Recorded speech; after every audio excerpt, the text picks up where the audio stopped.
So do I pursue? Do I continue reading, hoping that is the more I read, the more I will understand? Or do I stop reading a little bit and take off my shoes and go and experience and learn and be part of that which you are learning? Yes, even if it is soccer, there is lots of practice. Ronaldo, Ronaldinho, Pele, and etc. You practice more than you play, but you must be prepared to turn up for practice and practice and practice and practice. Practice makes perfect when there is perfect practice. So I decided, instead of just sitting around and reading some more. And some people come here and says, I have a book I must give you. You must read this book. You must read this book. You must read some more. You must read there. Open the Bible. Read there. Read there. Hey, man, I've read that book more than 18 times. 18 times. And I think one of the last times I actually read it backwards from Revelation coming up to Genesis. Not that I brag myself from anything. Hey, you were reading the book, but you never came to know. You never came to meet the man Jesus. Hey, if you find him, please give him my address. And let me talk to him also. I want to meet up with him. And I think I'm over that business of dealing with a God who hides in a book. A God who can't be experienced. A God who is waiting at the end of your life with a fork and judgment to throw you in hellfire and burn you. Yeah, and as I was doing the other interview with my other pastors from Zambia, God is angry. We need to appease him. We need to appease God. Does God have anger issues? That he must be appeased. He must be appeased. He's supposed to be the creator who created the whole world, but he will take all the time as much as possible to rejoice in drinking and blood of the animals that he created, and rejoice when those same animals are being burnt on the altar. And in Exodus, the aroma of the sheep while it was burning, it smelled like sweet aroma in his nostrils. And I think we've created for ourselves as human beings a God who fits our fetishes, who fits our suspicions, who fits our forms of thinking what we may call as an ultimate sacrifice. I beg not to argue with many Christians, but for what it is worth, it must be noted that we cannot begin at this day and age be afraid of learning simply because the colonial system has made it so that you must just study and believe and there's nothing else. This is it. There's nothing more than this. Just give me Jesus and him crucified, and that's all I need to know. By the way, other people are happy in that space. They're happy with their Matthew 2 verse 52. They are happy with their Romans chapter 8. Nothing will separate us from the love of Jesus. Neither heights nor depth. No things that are, no things that were. No things that are in the sky, things that are on the ground. No principles, no demons that can separate us. For in all these things we are more than conquerors through him who has loved us. For I am convinced that nothing will separate us. Beautiful passages. Others are happy just to receive that and say, I'm good. And if your mind allows you to be excited and happy and you are satisfied with that, there is nothing wrong. We are different. We have the Peter kind of a disciple. We have a Philip kind of a disciple. We also have a Thomas kind of a disciple, who when he is told that, hey, in fact, he has risen. Thomas says, no one has ever died and resurrected. Hey, but we saw him. He's resurrected. Thomas says, it's okay, guys, no arguments. He's risen. I am cool. Believe what you want to believe. I know what I know, and I believe what I want to believe.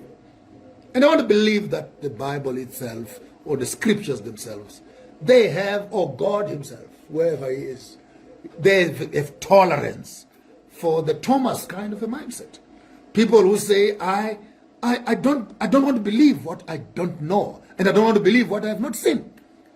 So we hear in the passage there that actually one of the evenings, Yahuwah, Messiah, Yahshua, Jesus, whatever you want to call him, walked through the wall, not to come and see the disciples, but he purely came to meet up with Thomas. Thomas, bring your hand, put it in my hand. Boom, yeah. came out with blood. Put your hand here, boom, came out with blood. Yeah, that's me. That's me. Do you believe now? Thomas falls on his face and says, now I believe. So what's wrong with Peter telling Thomas that because you don't believe like Peter and John and James believe, therefore you are not a good disciple? Not for what it is worth for the story of Jesus. I'm using that as an illustration. So that when you have people who have a different mindset, different calibration, different set of brains, people who are not easily, yes, in the context of the Yeshua conspiracy, I'm using that as an illustration, not for anything more than that. And for those who want to have faith because they've been told that this is how you have faith and you are happy with that, my guest, for those who say, what more is behind this belief and belief? Is there something else I can learn?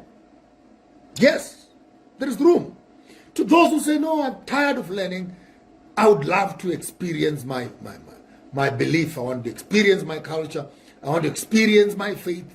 And some have traveled to Nigeria, some have traveled to Ghana, some have traveled to Jerusalem and put their heads on the crying wall, wailing wall. Some have traveled to Mecca and to touch the black stone. Some have traveled to Vatican and go and kiss the Pope and kiss the toes of St. Peter to experience whatever it is they want to experience. But I think if I should be looking at this from an African spirituality perspective, I don't need to go anywhere further than where I am. For what I'm looking for is not out there. What I'm looking for is right here within and right here around me. So it is my opportunity. It's my opportunity now that the bishop title is now hanging on the wall. I am not answering to anybody, somebody, for anything, except myself and my family, where it is convenient to do so. I have freedom from the devil. I have freedom from the white Jesus. I have freedom from plagiarized texts and their suspicious interpretation. Here it means this, here it means that, here it means that. I've gone through all that and I am okay. I am now at a time in my life where I would want to experience and have an opportunity, number one, to learn me, learn myself, understand who I am. Number two, compare the knowledge that I have gathered with the reality that I am meeting. Number three, be able to frame for myself a new paradigm of thought and practice, which I might want to call my own mantras and my own dogma of this is what I now believe and this is what I have understood. And that journey, I don't need permission from any one of you. Not any one of you. I am entitled to my experience. True that. The only problem is that I have exposed myself to say my situation is not me only. There could be another people, another family, another member, another community out there who are also battling with the same issues that I'm battling with. So while I am learning, I have made my life a public display, a public humiliation, a public theater, so that while I am learning, those who want to learn can learn also. Where I am failing, they can learn from it. Where I am succeeding, they may extend their efforts in making those things work. And perchance, there is something in my experience which could also work in your own experience.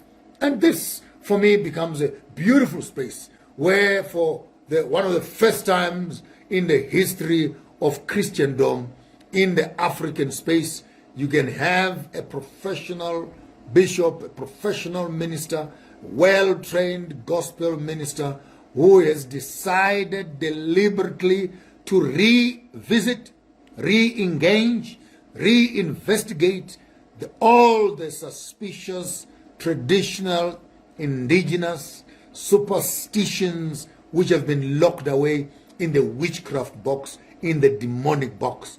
And I want to learn and find out, is it really demonic that I should put a tombstone for my father or my grandfather? Is it demonic?